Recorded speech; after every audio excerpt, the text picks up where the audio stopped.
not the bright light which is in the clouds, but the wind passeth and blesseth them. Fair weather cometh out of the north, with God is terrible majesty. Touching the Almighty, we cannot find him out. He is excellent in power and in judgment and in plenty of justice. He will not afflict. Sabay. Men do therefore fear him. He respecteth not any that are wise of heart. Let's pray. Lord, salamat sa mga salita, Panginoon, ang ginagawa sa aking buhay. Pray for this continuation sa aking series. Panginoon, makita pa rin namin ang mensahe dito, Lord, saan mga speeches dito, Lord, mga pinaparating sa inyong mga anak, Panginoon. Ito namin ang dapat namin gayahin at hindi. At mga aming activities, may pagbigay ng katagumpayan according to your will, Panginoon. May pagbigay ng wisdom din sa inyong lingkod, Panginoon, sa preaching. At pag-mobilize, Panginoon, ng mga inyong mga anak at perform, Panginoon, kung ano yung dapat na gawin. Dahil po, Lord, kayo mag-ingat, kayo po mag-paunawa ng mga bagay, mag-aarala namin kayo pang malalatin. In Jesus' name we pray. Amen. Ako na po. Hey, tuloy natin ating series sa Job na napakatagal na po. So yung last 4 chapters po ay lahatin ko na, no? Ito po yung last ni Elihu. Okay, hindi na banggit dyan, pero ito na po yung last niya. Siya po nagsasalita dyan. Naalala nyo from chapter 32 hanggang 37. So 6 chapters po yun. Lumaba, no? So before that, nagsalitan pa of course yung tatlo. Sino nga ba yun? Si Bildad, Zophar, and Eliphaz. Then Job, then friend, Job, friend. Ito si Elihu, tuloy-tuloy. Simula sa chapter 32, ang title po natin doon is It is ready to burst. So ganun po yung pasok niya kasi parang tipigil daw siya, nakikinig lang siya doon. Tapos marunong din, kaya ang subtitle ng The Wrath of a Young Wise Fool. And then chapter 33, Self-Aggrandizement, Wrong Surmising and Stupid Advice. So may pagkakapareho-pareho to eh. Pero yun yung nakita natin doon. Parang nagmamalaki siya, matalino siya, magaling siya, makinig kayo sa akin. Then may mga mali naman siyang judgment, no? Nasa 34, chapter 34, right mixed with wrong judgment is not right. So may mga tama siyang sinabi, may mali. Especially judgment kay Job. So alam natin yung katapusan nito later. Papagalitan yung mga friends niya, no? Si Elihu nga, di nabanggit. Mamaya, dadaanan ulit natin yan. Then 35, medyo ito yung 9 months ago na pala ito, pambira. Ganun tayo katagal magano. The hateful lie of misrepresentation. Alala niyo pa yung misrepresentation? Yan yung sinabi mo eh. Hindi pala. Tumiming sa akin to eh. Naalala niyo pa. Then 5 months ago, yung last is knowledge from afar, beware of esoteric conceit. So, pare-pareho eh. Mayabang si Elihu. At hanggang ngayon, title natin ngayon ay puro papuri siya Diyos dito eh. Okay? Pero title natin, Empty and Out of Context Religious Talk. Yun lang. Kasi tama naman yung sinasabi niya, parang ang problema, nabanggit ko rin na umaga, di ba? Yung bumungad sa aking balita, yun nga, si Catholic daw ay gagalingan daw nila mag-evangelize. Parang, ano yun? At di lang naman siya nag-iisa doon, kaya nga Mother of Cult, si Iglesia de Manalo, ganun din ang evangelization. Si Soriano, Bible exposition, indoctrination. Indoctrinate mo mga hindi ligtas.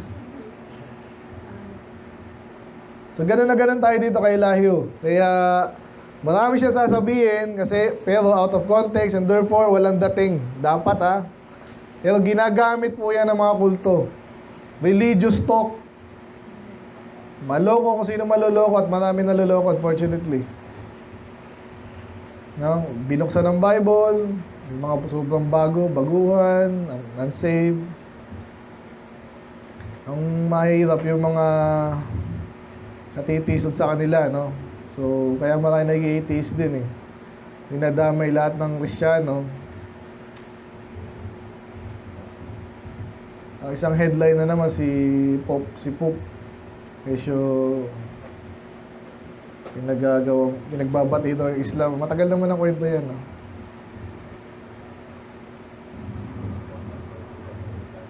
Kung nababalita lang yung mga pinipreach natin dito, mas maganda pa.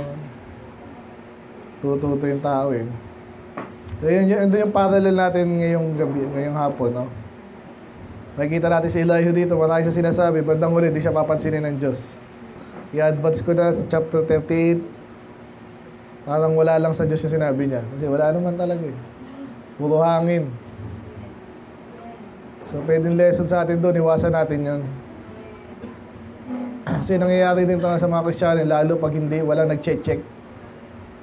Naintindihan niyo ba yun? Mari dito, nag-preach si, out of context. Okay lang yan, sige, preach ka lang, para lang may service. Nangyayari yun. Okay, umpisa ko na. Ang title natin, Empty and Out of Context Religious Talk. Kasi at least, alam nyo na yung natin. Kasi maraming tama siya sasabihin dito. Parang parang kulto. Maraming sinasabing tama. Wala naman talagang in context kasi nga, hindi naman sila ligtas. Pag sinabi nilang, Ama, parang naano ko ng Diyos na, really? Ang ama dyan. So, hindi tayo nakasal lang ha. Tunin niyo yung context. Tayo ay, of course, iwasan natin yung dapat iwasan, igayahin. Okay, umpisa natin. At this also, my heart trembled. Din sinabi si Elihu, pero si Elihu yan. Anong tremblet? Parang kinakabahan or natatakot. Oh. And is moved out of his place. So pag pinagsama mo yung tremble tsaka out of place, parang lundol. So basically, ganyan tayo no? Pag nayayanig ka, ano sabihin nun? So natatakot, pwedeng halo-halo na yan, nalilito ka. So, sabi dito, hear attentively the noise of his voice and the sound that goeth out of his mouth. Medyo may claim siya dito, yung sasabihin niya, sinasabi ng Diyos, parang ganon. Yung matindi dito eh. Pansinin niyo sa mga kulto, ginagamit lang nila yung Bible. Gagamitin sa kung sino. Lagi sabi nakaka-insulto pa. Kunwari ako, may sinabi ako daw. Kunwari, sabi ni Basto, bigay daw kayo sa tag-1,000 ngayon na. Bilis. Sabi ni Basto, ganun. Tapos di ko pala sinabi. Sabi ko pala 2,000. Kunwari lang. Oh. Parang gusto mong putosan yun, di ba? Anong sinabi ko? Ginagamit mo. Ganun ang mga kulto eh. Hear attentively. Tapos sasabi mo kasi nungalingan. May tama siyempre, may tama naman. Ang Bible andyan eh, kaso lang sa dami niyan. Paano maka-contextualize yun ng mga nakikinig? Hindi rin naturuan ng tama, okay? So, diretso natin. He directed it under the whole heaven, and his lightning unto the ends of the earth. So, kinukumpara yung boses niya, okay din to. Wala akong nakikitang mali doon. Sabihin, pag nagsalita ang Diyos, para sa lahat. Iba-iba lang din, no? Iba-iba. Kasi yung anak niya, iba yung sinasabi sa anak niya, iba yung pangkalahatan. So, yung mga hindi paligtas, ang madalas sinasabi ng Diyos sa karamihan, sa lahat, no? In general, na hindi ligtas. Sabi, manampalataya kayo. Makinig kayo sa sabi ng Diyos. Sa kaligtasan, para maligtas na kayo, pwede kayo pagpalain. Of course, sa langit kayo. And then, doon pala may applicable sa kanila yung karamihan ng sinasabi salita ng Diyos. At yun yung sinasabi sa Psalms 19 ba yun? Yung kanta nyo? Parallel yan eh. Psalms 19. The heavens, yan, declare the glory of God. So yan. So, nakikinig, no? There's no speech or language where the voice not there. So, talagang sa lahat ng tao. Parallel yan, kaya totoo yan. After it, a voice roared. He thundered with the voice of His Excellency. Ibig sabihin, malakas. Parang Romans din, narinig ng lahat. And He will not stay them when He's heard His voice. Ibig sabihin, stay them. Yung sino yung them dun? Malamang yung mga nakakarinig. Kasi naririnig nga nila daw yung boses ng Diyos. Okay, so totoo naman yan. Yung boses ng Diyos, boses ha, na ano yan ng mga tao. Kaya nga tayo dapat hindi tayo kinakabahan. Ang alamin mo lang lagi, siguraduhin mo yung sinasabi mo, yun talaga yung sinasabi ng Diyos. Pag hindi pinaniwalaan ng ibang tao, problema na nila yun. Ako, di ba? Parang kanina, no, soul winning. Hindi na problema yun. Hindi tayo nag-survey dito. Hindi natin binabase yung ating sinasabi sa gusto nilang marinig. God thundered, paulit-ulit, no? Thunder, thunder, sabihin, malakas. Marvelously with His voice. Great things doeth He, which we cannot comprehend. Yung idea na yun na hindi ko maintindihan, paulit-ulit yan dito sa chapter na to. So basically, yung mga bagay daw sinasabi ng Diyos na hindi natin naiintindihan. Totoo ba yan? Meron naman talaga. Pero meron din ko, may naiintindihan tayo. Alam, pag anak ka ng Diyos, ligtas ka, communication, access is diretso eh. So ito yung medyo magkakamali din sa Elihu. Mamaya makikita natin. Actually, next time, no? Of course, may mga naiintindihan tayo, pero meron tayong di naiintindihan. Parang pinag-aralan natin last Thursday. Ano ba? Yung mystery. Mystery, ano yan? Oo. Dito ka ba nun? Online. The mystery of the new birth. Yan. So, hindi natin naiintindihan, pero hindi maintindihan mo. At pinaintindi sa inyo, kasi sabi ni Bert kanina, reveal. Ni-reveal sa iyo, in-explain. Para yung mga parable ni Jesus. So, hindi naiintindihan ng iba kasi puro parable si Jesus pag sila kausap, mga Hudyo especially. Pero ini-explain niya sa kanya mga disipulo, hindi naiintindihan yung mystery. So yun, so may pagkakatotoo to sa context dito, pero may kulang si Elihu. Tuloy natin, for He saith to the snow, be thou on the earth. So kita nyo yung ginagamit niya yung nature, no? Kasi nga, ang hirap minsan intindihin ng nature, paano nangyayari yan. Kala mo, ulan, snow, kung may snow, dito walang snow eh. Minsan lang, piling pag may malakas na thunderstorm. So pero pag pinag-aralan mo talaga yan, paano nga ba yun? So sinasabi dito, sinabi lang ng Diyos mag-snow, mag-snow. Totoo din yun. Pinasimple niya, pero yun talaga yun eh. Wala nang gumagawa niyan eh. Sino mang gumagawa niyan? Eh yung lamig po, sino nga nagpisa nun? Likewise to the small rain and to the great rain. Ano ka? Great rain o small rain? So, tama naman yan, no? Isang habagat, isang lakas, isang mahina. Sino nag-schedule nun? Ang Diyos lang. So, dito, medyo tama si Elihu. Magbaga, nilalagay niya ang Diyos sa kalagayan na makapangyarihan. Hanggang matapos, ganito po yung tema, no? Totoo yun. Tama yun. Again, ang problema sa kanya, di siya ligtas. Yung pag-ginudge niya si Job mamaya, mali. Diba? Ganyan naman yung buong context ng Job eh. He sealeth up the hand of every man, that men may know his work. Yung sabihin nun. Ano yung sealeth up the hand? Tapos that all may, parang naalala ko yung Ecclesiastes 3:11, parang gano'n ba?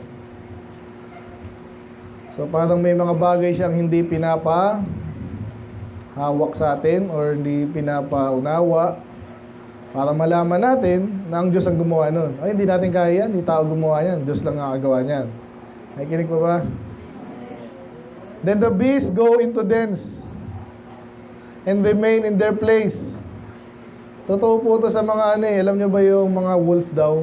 Nakita nyo ba yung post na yan? Yung wolf, medyo ano yan, territorial sila. May mga ginawa yung mga scientists, nilagyan nila ng tracer. So, dun lang sila sa place nila. Parang may usapan silang ganun. O, dyan kayo ha, kami dito. Hindi lumalabas dun yung ano. Hindi sila lumalabas na parang may understanding sila. No? Kami, taga rito kami ha. Ito kami, taga ba na ba ha? Tampid ka lang ha.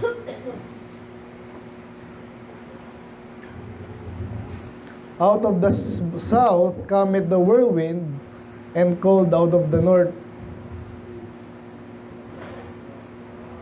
Parang habagat, amihan, parang ganun eh. May magkakaiba siyempre yung Pilipinas sa kanila sa Israel. No? Or si Job pala nasa ano yan, sa Uz, di ba? So, totoo rin yung merong ano eh, may klase ng, ngayon alam natin yan eh. May mga easterlies pa, di ba? Totoo yun eh. Pag ganyang panahon, ganito yung umiiral na hangin. So, ano na namang ano doon? Anong aral doon? O sinong mag-establish noon? Di ba? Oh. Ang Diyos na naman. So, napakagaling niya. Yun lang yun. By the breath of God, frost is given. So, hininga parang Superman, no? O si, Sub-Zero. Kaya, sa atin kasi, di tayo nakaka-experience ng snow. Pero yun. So, walang explanation doon, kundi ang Diyos lang yung gumawa nun. And the breadth of the waters is straightened.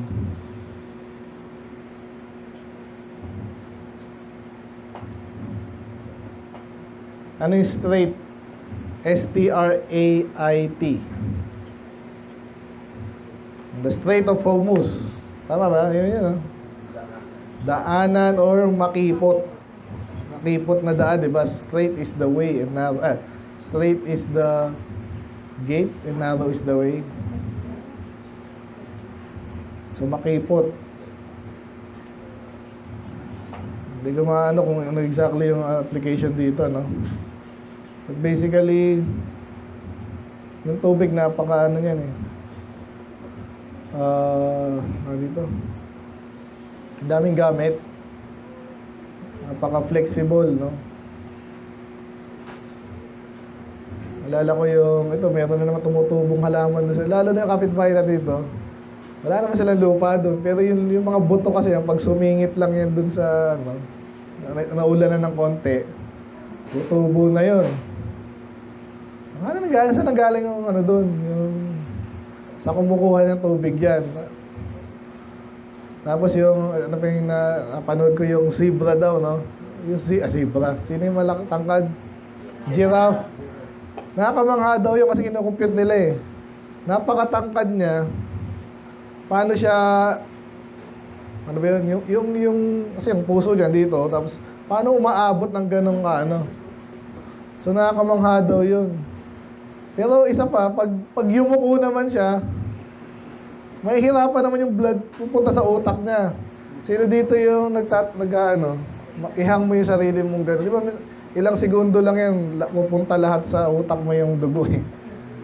So, compute nila yung gano'n. Kaya, and then yung matataas na bundok, matataas na puno naman daw, sabi ng mga paano umaabot sa taas yung lakas humigop no tubig, yung mga roots, no? Kasi sa taas no, mahirap daw. Pero yun nga sabi nila, capillary action, sabi nila. Tinutulungan ng physics yung halaman. So, parang gano'n na nakikita ko dito. The breath of the water is strained. Oo nga, nasakto. Pag nipis siya, straighten siya. Anyway, also by watering, he wearieth the thick cloud. Ulan yan, di ba? So, pag yung, alam nyo na, yung ulap, saan ang galing bumigat yung daw, di ba? Inaaral yan, di ba? So, kahit sa elementary pa lang, yung punong-puno ng tubig, mababa. Pag nasa taas, yan. So, parang kumakapal pag maraming dalang tubig, yung cloud. He scattereth his bright cloud. Itong bright cloud, mababanggit na naman mamaya. So, ano yung bright cloud?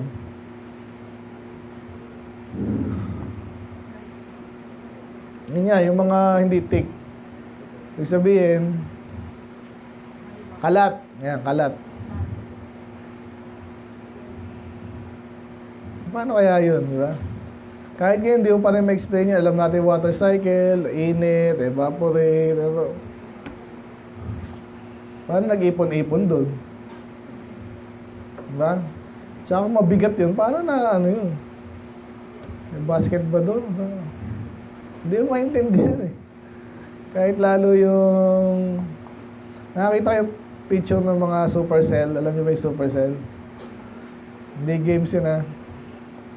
Supercell, yun yung mga nag-ano ng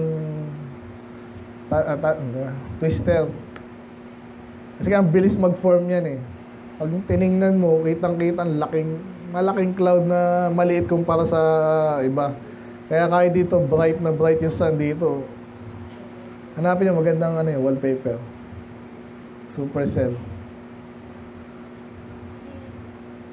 So yun. And it turned around about by his counsel. Pag saan turn round about, napaikot. Counsel, yung sinabihan niya lang. So basically, sinasabi ni Elihu dito, napaka makapangyarihan ng Diyos. Amen? Pero balik tayo sa ating maganda yung pagkakakilala sa Diyos. Totoo naman. At sa Bible naman yun, problema, ligtas ka ba? Anong ginawa sa iyo ng kapangyarihan ng Diyos? Wala. Meron po, pinakain kami, salamat naman. Ito. Pero pinaka-importante, nasabi ng Panginoon, what profited,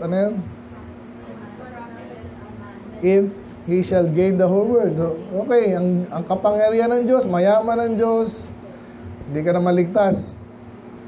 Diba? Walang kwenta. Puri sila ng puri sa Diyos, di sila liligtas. No? Drawing ng drawing, na-distract tuloy ako. Ano yung drawing mo dyan? Supercell? It is turned round about by his counsel that they may do whatsoever he commanded them upon the face of the world. So basically, ang Diyos ang nagsasabi nun. O sige, pabaguhin mo dyan sa China ha. Binagyo na naman sila. Ngayon, Taiwan yun, papunta. Actually, kaso humina no? Si Inday. Inday pala yan, no? Ba't nag-i-Inday yan? Ay, Inday ba yan? Hindi. Yan.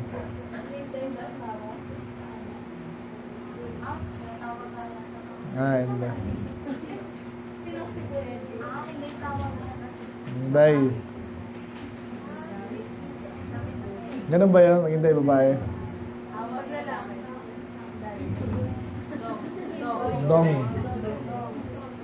He caused it to come whether for correction or for his land or for mercy. Naintindihan niyo ba yun? Ang pinag-usapan natin, Drawing mo? Bagyo. Oh. He caused it to come. Bakit yan bumabagyo? Iba naman, pray, Lord, wag bumagyo. Sabi ng mga farmer, gusto bumagyo, di ba? Tatlo yung binagay niya dito for correction. Ibig sabihin, minsan gusto tayong parusahan. For his land, para diligan.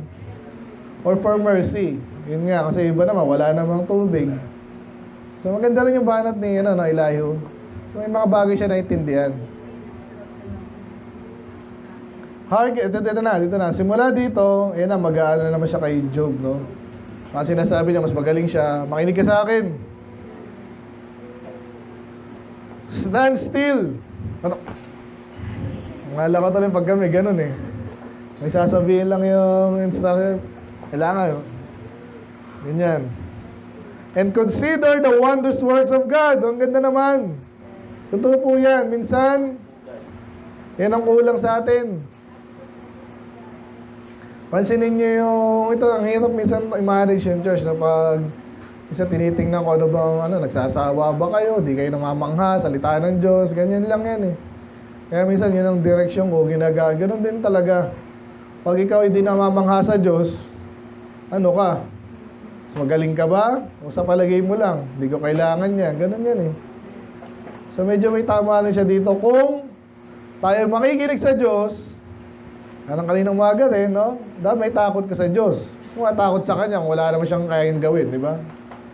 So kaya sabi dito, makapangyarihan ng Diyos. Consider the works of God. Kung ginawa niya nga yun, marami lalo siyang pwedeng gawin at ginagawa. Amen? Na siyang ginagawa na mabuti, makapangyarihan. Kaso again, ang context nito mali. Kala niya, hindi ba ganun si Job? Dost thou know when God disposed them? Itong tinatanong niya dito, parallel po to later, ang Diyos ang magtatanong kay Job. Interesting, no? So, pero dito, si Elihu nagtatanong kay Job. So, kuha na naman yung context kanina, di ba? But yung mga kulto ngayon, sila yung mga Catholics, sabi na parang feeling nila sila nagbigay daw ng Bible sa buong mundo. No? Kasi nungalingan yun. Inusunog nga nila yun eh. Kung sila nagbigay niya, binabasa, di ba? Tsaka pag sinabing, oo, aling Bible, yun lagi ang tanong dyan. Kaya tingnan ko rin yung brethren, gano'n yung ano eh. Okay, yung ganda, maraming turong yung brethren, tsaka practice na maganda eh. Conservative din. Sige, ano kasi nagamit ng brethren na Bible? Ayun, kung ano-ano rin. Sabagay, ibang Baptist din daw, according sa survey. Kaya, wala rin sa denomination eh. Ayan, alam mo ba yan? Alam mo ba yan, Job? Alam mo ba kung kailan yan binigay? Siyempre hindi. Ngayon, ano naman? And cause the light of His cloud to shine. Itong light of the cloud na ang light kasi ng ano, nasa sun, di ba? So parang siguro ewan ko kung anong ano ni Elihu dito.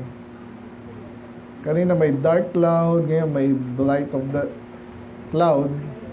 Pero ang totoo, ang nag-iilaw, di ba yung araw? Nakukubera lang ng cloud.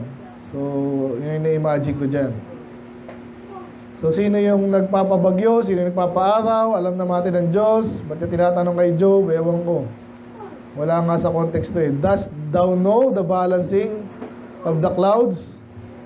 Nababalance ba yung cloud? Ano nababalance sa cloud? Parang siguro kanina, minsan magaan, minsan mabigat. Sino nagpapabigat niyan? Di ba? Ano yung pinakamataas na cloud? Cirrus ba yun? Ang gandang tingnan niya pag clear yung sky pero merong konting cloud pero taas. Kasi hindi siya gumagalaw. Kasi sobrang niya, di ba? Sobrang taas niya. Hindi mo na-observe na gumagalaw yun. Pero yung mga mabababaw, yung bilis, parang bilis gumalaw, mababa yun kasi. So, sino niyan? Sino gumagawa niyan? Sabi dyan, the wondrous works of Him which is perfect in knowledge. Yung Diyos, no? How thy garments are warm. Mainit ba yung katawan nyo? Mainit ba yung damit nyo? Hindi naman eh. Nagpapainit yung katawan nyo. Di ba? Tinatrap lang ng nyo. Pero, well, ganun ang feeling natin eh. No? When He quieted the earth by the south wind. Alam mo sabihin nun. So, meron sa mga north kanina, north, south. Yung naalala ko sa Bible pag east. Yung east wind ata yung ano ba east wind? Basta parang either east or west, basta nagdadala ng bagyo. Ganyan. So, hindi ganun kalinaw, but puro wind kasi pag malalaki ang phenomenon, hindi yan gawa ng tao. Okay? Doon ngayon daw, sinusubukan ng tao. Balitaan nyo ba yun? Pwede ba kontrolin ng Diyos yung lindol? Ng tao, I mean. Sabi nila, in-experiment daw yun. Hast thou with Him spread out the sky? Ang ginawa ba ng Diyos yung sky? Kasama ka? Parang ginaganon. Inaasar ba? Nakikita niyo yung Elihu? Though again, nagagawin din ng Diyos yung kay Job later. Pero ang Diyos, may karapatan siyang magsabi nun. Si Elihu wala. Which is strong and as a molten looking glass. Ano yung molten looking glass? Ano yung looking glass? Ha? Looking glass. Mirror. Yan. Ano yan ha? Sa King James kasi glass ang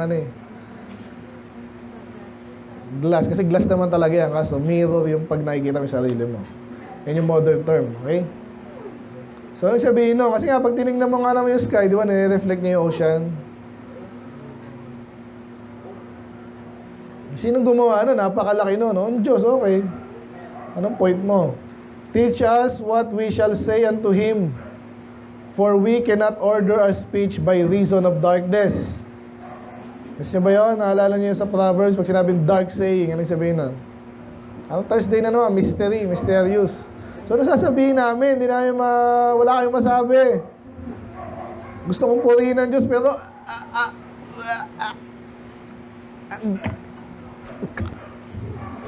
ganun na lang. Wala kang masabi. So, puro ganun, speechless, yan. Out of words. Walang problema doon, no?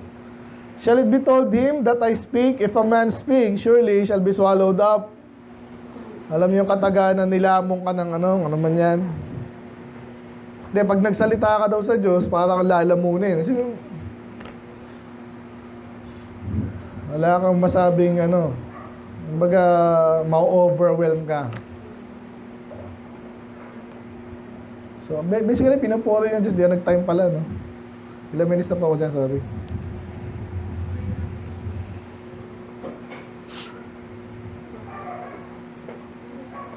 Ilang minutes na ako?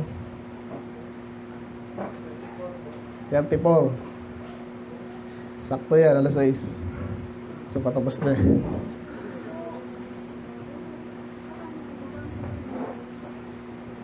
Uy, may sinabi pala sa'yo si James. Nasabihan ba natin ng Diyos ng ganon? Diba? Sa dami niyang alam eh. Daw naririnig tayo ng Diyos. Ito actually yung contrast nga dito eh. No? Si Elihu, masyado niyang tinataas naman ng Diyos to the point na parang ang tao ay hindi niya kayang kausapin. Yun pala yung context dito. Which is later, next chapter, yung tutulig sa ng Bible. Okay? Kasi kakausapin niya si Job. Tsaka yung friends niya. Okay, so okay yung tinataas mo ang Diyos eh. Pero huwag mo ilalagpas. Pwede bang lumagpas tayo sa pagpupuri sa Diyos? Katulad nun. Parang hindi mo nung makakausap ang Diyos eh. Mamaya kakausapin siya. Paano yan? Di ba? Kaya alam natin si Elihu, may alam na pero yung importante hindi niya alam. Parang kulto. And now men see not the bright light which is in there. Yung bright light, di ba? Siyempre, pag mayroong clouds, hindi mo makita yung araw. O ngayon, but the wind passeth and cleanseth them. O siya rin pala nagsabi. Okay, kung di ko nakikita ang araw ngayon, nahihipan lang din ang hangin yan eh. Makikita ko na. Fair weather cometh out of the north. So yung inaano niya dito, ina-attribute niya sa north. Pag galing ang hangin doon, maganda yung Obviously, medyo yung pangunawa niya sa weather, medyo kulang, no? Sa panahon natin yan, kitang-kita sa satellite yun eh. Tinignan niyo ba yung si Inday? Yung niya, tawag doon? Yung eye niya, yung tawag doon. Hindi, yung tawag, sinundan ng camera, binidyo. Time-lapse, di ba? Ganda eh, no? So, hindi necessarily sa isang direction lang yan. Pero kasi sa atin, kung napansin nyo, laging pag ganun yung bagyo, no? Galing sa Pacific, medyo pataas yung iba, may iba, padiretso, bihira yung pag ganun. Pero meron din minsan nagagaling dito, no? Bihira. So, may direction. Naapektuhan niya ng maraming bagay. Anyway, so basta parang sa kanya, inaano lang niya, attribute niya, pag north, maganda, pag south, ay magulo. Balik tayo doon, yan. With God is terrible majesty. Parang kaninang mga ganun naman, no? Fear of the Lord, no? So, maganda sa Diyos, at kahit sa tahanan natin, may magandang fear, no? Sa bahay. Pag wala yung mga bata, walang takot sa tatay, problema yun. Ngayon, ganyan ang nagiging tawag dito, kalakaran nitong mga nung basically ng media, no? Yung basically yung mga taong galit sa Diyos, basically. So, inaalis nila yan. Kaya nga, lagi sasabi sa inyo, importante yung may sa bahay, mayroong boss, no? At hindi pwedeng laging pag-ibig lang, no? Paluan. Yun talaga yan. Dapat may takot. Ganon din sa Diyos. Yung iba, ang preaching nila, puro love of God na lang. Hindi balance. Sinasabi lang dito, natural lang na dapat may takot tayo sa Diyos. Pag di tayo takot sa Diyos, sabi ni Bad Karina, di gagawin mo lang yung ano, wala kang takot sa Diyos. Kahit ano naman, wala nang langit, wala yung perno eh. So, pero, kaya yung gusto kong ano dyan, yung majesty. Ibig sabihin, ganun kahit po hari eh. Ngayon, sa panahon natin, binabastos lang yung ano. Kasi nga, democracy daw, no, hari. Pero ibang level ng lokohan na ngayon sa atin, sa totoo lang. Eh, kontento naman sila dun, nakakapanloko sila. Kaya kahit bastusin mo sa, ano. Pero maganda rin yung, ano eh, kung agalang-galang sila, hindi pwede rin i-allow yun. Nakakaano din talaga yun eh. Nawawala yung order. Yung tawag nila kay Marcos bangag eh. Totoo naman kasi. Kaya, sa Diyos, wala lang tayong masasabi sa Diyos. Amen? Pwede ba dapat may takot tayo sa Diyos? Dapat. Pag naaalala mo siya,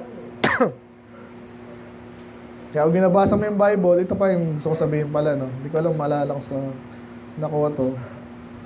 Nasa Lamentation na kasi ako, tsaka sa Ezekiel lang. Anyway, kaya yung iba ayaw magbasa ng Bible, ano bakit? O hindi natututo. Parang ganun kasi yung takbo nun sa Jeremiah, banat nga dun eh. Kaya hindi natututo yung tao, binabasa nga, wala namang yung reverential fear nga. Kasi wala kang takot sa Diyos. Kasi sabi ko minsan, kahit sa anak ko, nagbasa ka ba talaga? Ilalagay mo lang dyan. Nag-pray ka ba talaga? Mas madali nga yung pray. So dapat may takot tayo sa Diyos na tama. Napakahirap dyan minsan. Bilang magulang, pag nakita mo yung anak mo parang walang takot sa Diyos, sa'yo, kailangan kang gawin. Ganun sa church din. Napapansin mo iba kung ano lang, matino, hindi. May sinungaling pa, may problema doon. Kasi gagawa, mababalita mo, ito pala yung sinabi, ito yung ginawa. Amen? Saklap no, yun yung nagpapaano sa, ano eh, patanda sa pastor. Huwag yun nang hayaan kayo yung maging dahilan. Amen? Makinig kayo lagi, yung mga sinasabi dito, ano ba yung gusto ng Diyos, sinabi ni pastor yung bakit. Dapat may takot tayo sa Diyos. Marami siyang pwedeng gawin sa atin. Positive pag nagtapat ka, negative loko-loko ka. Amen? Touching the Almighty, we cannot find Him out. Pag ang pinag-usapan natin ng Diyos, hindi natin siya makilala. He is excellent in power and in judgment. Totoo. Pangyarihan siya, pati judgment niya, ibig sabihin, hindi mo maka-question. Bakit may impyerno? Impyerno. Ay, kasi may parusa eh. Eh bakit ano? Ano bang tinatanong naman dala sa Bible? Bakit yung baby namatay? Siya namang buwan ng buhay niyan eh. May pupuntahan naman yan. Ano, naawa ka ba? O ano? Anong tanong nito mga atheists? Mayroon naman sila masasabi, judgment ng Diyos, mali. Palagay lang nila yun. So wala siyang mali. Excellent in power, in judgment, and in plenty of justice. Tama na naman yun. He will not afflict. Ayun, hindi ko alam kung saan galing. Justice nga eh. Pag may justice, may maparusahan. So I believe hindi ko ito eh. Siguro, ito yung sinasabi niya kay parang minamak niya siguro ang Diyos dito. Hindi, kay Job, I mean. No? So, kasi parang ang sinasabi nga ni Job is wala siyang kasalanan, di ba? Tapos sabihin mo, may justice tapos hindi siya paparusahan. Siyempre, paparusahan siya. Kasi ba yun? Tapusin na natin. Men do therefore fear Him. So dahil nakikita ng tao, ang Diyos pala, kahit hindi masyado nainiwala sa Diyos, makikita mo yung tawaging karma eh. Pero yun ang tawag kasi nila eh. Yung revenge ng Diyos, di ba? Ginagantihan ng Diyos. Nakita mo na si Bill Gates, napakayaman, napakagaling, bandang huli, iniwala ng asawa, mga ganun. Yari ka, si Duterte, yabang nun eh. Pati Diyos, ang tanga daw ng Diyos, yung ginaganon niya yun eh. Narinig niyo ba yun? Oo. Sabi ko, giinit ang ulo ko dun. Sabi ko, Lord, bahala ka na dito. Ba't kaya yabang nito? Kasi hindi yan ano ng Diyos. Presidente yan eh, di ba? Ilang taon ba presidente? 6 years lang sa Pilipinas yan eh. Nasa siya ngayon. Wala kayong jurisdiction dito. Well, turns out meron. Nakuha sa legality. Naunahan siya. Ano ngayon siya? So ngayon, pag nakikita mo yung mga ganyang bagay, sabihin mo, naku, baka mangyari din sa akin yun. Men? Kahit sino pa yan. Sino ba? Si Fauci yan, inaano na siya. Sana matuluyan din, sana. Ano pa mayabang dati? Kapitbahay mo, yung bully sa inyo, di ba? Kahit sino pa yan. So kaya, yung mga nabanggit dito, dahil ang Diyos lang ang makapangyarihan sa lahat, nirespeto siya ng mga tao. O kaya, alam nyo, kahit yung atheist, pansinin niya, hindi naman yan, iba-iba rin ng Yung mga atheist na talagang bastos at pinapahayag nila at public sila sa pagiging atheist nila, medyo matindi yun. Galit sa Diyos yun at mayabang talaga, no? Pero karamihan ng atheist, I believe, mas marami pa dyan gustong mag-mouth off sa Diyos, sa totoo lang. Hindi lang makapalag. Kasi alam nila yung backlash na aabuti nila. Ang panahon namin, ang uso lang nun si John Lennon eh. Yun lang talaga yun. Pero may nag-compile yan eh. Nakita nyo ba yun? Yung kinumpile ng sino? Sino yung James D? Artista, Maya Monroe, si John Lennon, si yung nakaganon, Stephen Hawking, Stephen. Sobrang talino, binigyan siya ng sakit, nakaganyan siya. Wala daw Diyos, walang Diyos.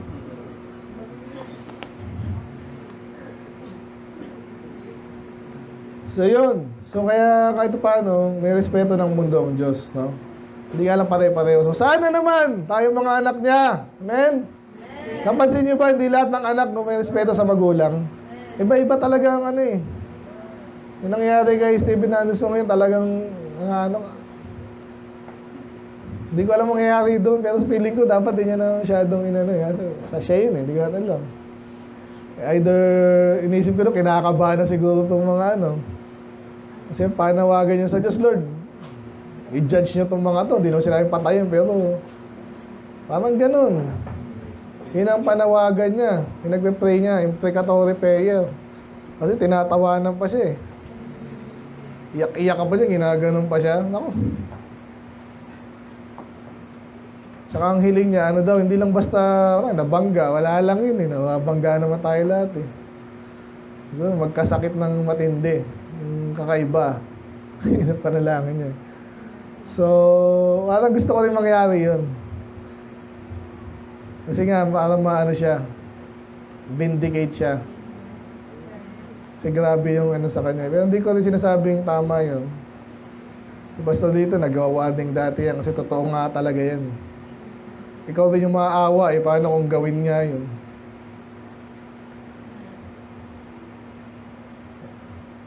Kaya gawin sana niya yung kay may Fauci, magka-brain cancer. Yung ganun yung gusto natin. Sino pa gusto niya?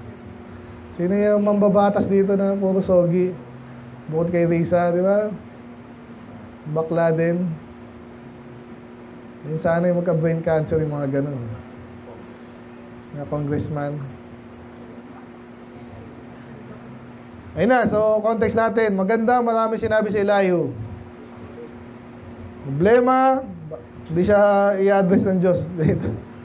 Tingnan niyo sa 38. Yan. And the Lord answered Job.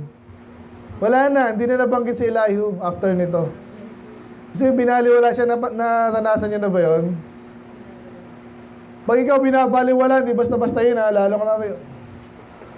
Nakakausap ka, tapos sagutin mo naman ako, or nakakausap ka, hindi ka pinapansin. May dahilan din yun. Si Elihu, hindi pinansin ng Diyos. Iba naman, pag hindi pinapansin, lalo nagpapansin. Huwag ganun. May pakiramdam sana tayo. May dahilan kasi yun. Hindi naman ikaw babaliwalain kung walang dahilan. Ito, binaliwala ng Diyos si Elihu. So we can therefore conclude na yun nga, hot air lang itong mga pinagsasabi ni Elihu. At pwede natin kumparayan sa mga sino may yabang ngayon. Yan, Iglesia ng Manalo. Ganun. Puro ganun eh. Nakulong na. Salamat naman si Marcoleta. Hindi ko sinabing righteous si Marcos kung sino man nagpapakulong dyan. Pareho naman yan. Okay na rin kasi mali naman talaga ginawa. Alam naman natin yung gawain ng Iglesia ng Manalo, di ba? Yun naman talaga yun eh. Kaya nila yung black voting, kaya nila binoto. Pera naman namin yun eh. Yun nga ginagawa nyo eh. Minamanipulate nyo yung politika. Pabol sa inyo, tapos gagamitin pa salita ng Diyos. Pangalan ng Diyos, yung nakakabuisit sa mga to eh. Iglesia ni Cristo. Tamaan sana itong mga to ng ano eh. Pag bibida lagi yung ano eh. Siguro natatawa lang tayo, pero sila hindi nila naramdaman yun eh. Ang si Elihu. Supposedly naramdam mo yun. Puro ako dito yabang. Ayun na, tapos na. Ang title natin, empty and out of context religious talk. Ingatan natin yan. Pag kayo nabigyan ng pagkakataon, magsalita, testimony, preach. Hindi ko tinuro sa inyo. Amen? Never. Nagsalita lang ako dito. Para magandang pakinggan lang. May masabi lang. Nag-iingat ako dyan kahit pag bumisita sa ano, hindi ko pupurihin yun nandito to. Tatahimik na lang ako. Never. Bibigay ko yung salita na hindi naman ano. Purihin ng Diyos dahil ginamit kayo ng Diyos kahit hindi. Ano yun? Ito palang dakilang lingkod ng Diyos. Si Abante. Ganun yun. Lalo si Kibuloy. Si Kibuloy, sinabihan niya ano yun. Yun pa lang yung mga narinig ko buhay pa rin itong mga to no? Si Villanueva. Nakikita raw sila ni Kibuloy sa langit. Baka ibang langit yun. So natindihan natin po yung message ngayon huwag tayo mag-participate sa religious talk na walang kwenta. Tapos gagamitin mo pa, titirahin mo pa yung totoong lingkod ng Diyos. Maging Elihu ka. Amen? So, yan na sa Elihu. Let us pray. Lord, maraming salamat sa iyong mga salita, Panginoon.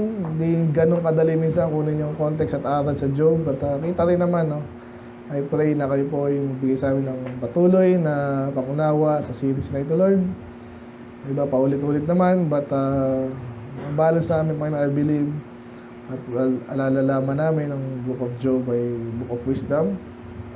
So, understandably, minsan dito madaling unawain ng basta-basta. But again, nakita man namin yung end nila. So, paano tinapos yung book na ito, Lord, we can surmise, Panginoon. We can conclude kung ano talaga yung mensahe nito, Lord. Nakita namin sa Elihu, Panginoon, huwag namin gayahin. Bata pa, magaling magsalita. Bandang huli, siya po hindi niya in-honor, hindi niyo kinalala, hindi niyo in-address. Nawa, hindi na yung maranasan sa amin yun, Panginoon. Patawarin niyo nito kung magmamarunong din kayo minsan. Maging sensitive po kayo ngayon paano kayo nag-respond sa amin at hindi. Hindi matalino ng bawat isa. At iwasan namin yung out of context and empty religious talk. Dahil hindi nakaka-impress yun, nakakahiya nga actually. So, I pray na kayo pang mapuri sa amin, patalinuhan nyo kami, Lord. Ang galing ng salita ay actually di naman sa galing lang talaga. Ito yung nasa context din po, Lord, saka content. Yung nilalaman, nalaman namin ang dapat namin sabihin dahil ito po yung nasa puso namin, tinuro niyo sa amin, i-reveal ang yung kalooban. So I pray, tuloy namin itong series na Lord with expectation at ano po yung pagpalain niyo. Ngayon din naman, ngayong gabi ang aming Lord Supper, Panginoon, pagpalain niyo rin po, Lord. Naalala ka namin, ginawa niyo, Panginoon, lagi.